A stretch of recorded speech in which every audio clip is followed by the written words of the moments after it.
Саламатсыздарбы? Универсал Кеш каналынын катталуучулары, көрүүчүлөрү, кутман күнүңүздөр менен. Мен бүгүнкү видеомдо каштын түшүүсү, каш эмне үчүн түшөт, себептери жана үй шартында элдик ыкмада кандай дарылоо керектигин айтып берем. Каштын түшүүсүнүн себептери абдан көп. Биринчиден, каш организмдеги зат алмашуунун бузулуусунда, аутоиммундук ооруларда, кант диабетинде, подаграда, артриттерде, калкан безинин начар иштөөсүндө, калкан бези гормондорду аз же көп чыгарып калганда, тери ооруларында, кашка чыккан безетки, ар кандай тери ооруларында, стрессте, депрессияда, узак убакыт депрессияда, стрессте жүргөндө, уйку канбай калганда, климат алмашканда, 50 жаштан өткөндөн кийинки куракта,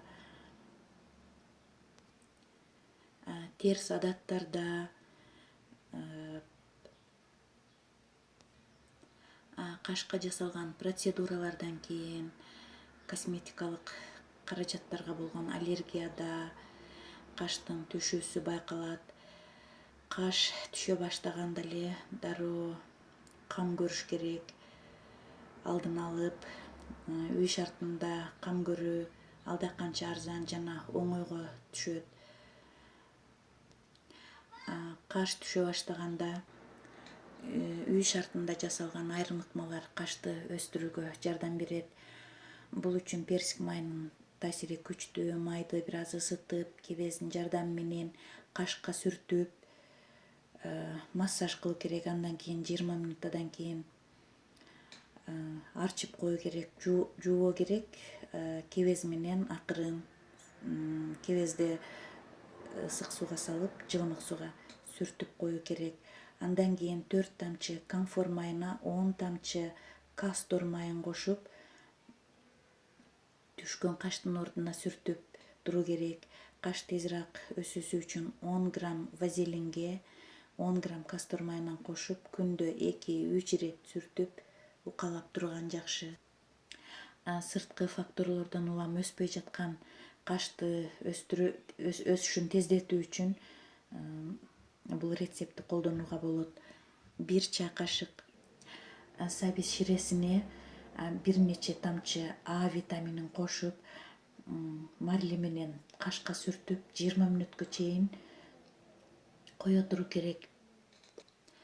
Андан кийин жылы сууга кебезди салып, сыгып, арчып салуу керек 20 минуттадан кийин. Сүткө кошулган инжирди кайнатып алып, марлинин жардамы менен кашка сүртүп, укалап, сыртынан кагаз сүлгү менен жаап, 1 сааттан кийин жууп салуу керек. Андан кийин ромашканын кайнатмасы дагы жакшы жардам берет. Жарым аш кашык кургатылган ромашка гүлүн 1 литр сууга водяной баня кылып, кайнатып, андан кийин сүзүп алып, кебезди салып, күнүнө 2-3 маал, 3-4 маал сүртүп туруу керек. Башты жууп жаткан учурда шампунь менен бальзамды чачка эле колдонбостон, кашка дагы колдонсо туура болот.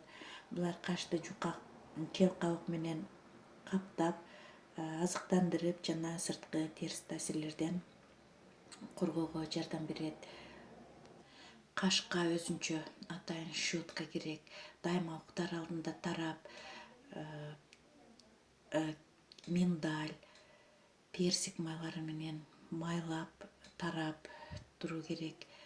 Косметикалык каражаттарды каш өскүчөң колдонбой туруу керек. Каш толук өсүп чыкмайсан, пинцетти унутуу керек. Каш бир формага келип өсүп чыккандан кийин, андан кийин терүүгө болот. Түшкөн кашка күн сайын ушундай камкордук керек, өскүчөң. Тамак ашта витамин, минералдык заттардын болушу зарыл. Тамак ашта витамин, минералдардын болушу кашты түбүнөн бекемдеп, фолликулаларын, каш кирпиктин бекемдеп турат. түшкөн кашка ушундай кам көрсөңүздөр сөзсүз жыйынтыгы билинет. Көрүшкөнчө саламатта калыңыздар.